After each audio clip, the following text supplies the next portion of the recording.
Kwingineko ni kwamba Rais William Ruto amehimiza vyuo vikuu vya humu nchini kubuni ushirikiano thabiti ili sekta ya kibinafsi na kubidhaifisha uvumbuzi. Akiongea katika ikulu ya Nairobi wakati wa hafla ya kukikabidhi chuo kikuu cha Riara hati ya uidhinisho, Rais alisema ipo haja kwa vyuo vikuu kukumbatia mtindo wa ujasiriamali. Vyuo vikuu vya humu nchini vinahimizwa kutathmini upya mtazamo wao kuhusu elimu.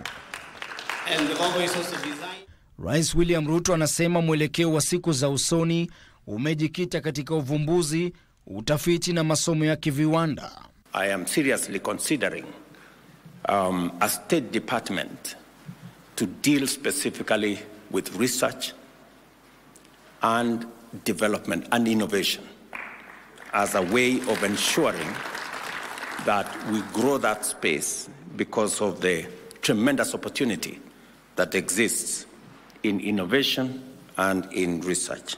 Chuo cha Riara kilichoko katika eneo la jiji la kiteknolojia la Konza linapigiwa upato kuwa kitovu cha uvumbuzi.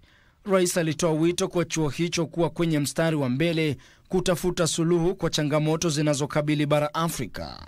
To remain competitive in a global landscape, I encourage our universities to forge stronger partnerships with the private sector and commercialize innovations, develop market-driven programs that equip students with future-ready skills and leverage technology and digital platforms to expand access to learning opportunities.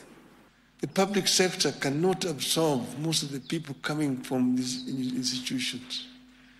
That's why the private sector needs to be the direction that we need to expand. The private sector must be expanded so that it can be able to absorb many of our people who are coming from higher institutions of learning. Hali kadhalika Rais alikariri kujitolea kwa serikali kufanikisha elimu, akisema kwamba serikali imetengea sekta hiyo shilingi bilioni 650 na kuajiri walimu 76,000 huku ujenzi wa madarasa 17,000 ukiendelea ili kulainisha mpito wa wanafunzi wa sekondari. We have waited for this charter for so long, and we are deeply grateful to God that we are still alive to witness this moment.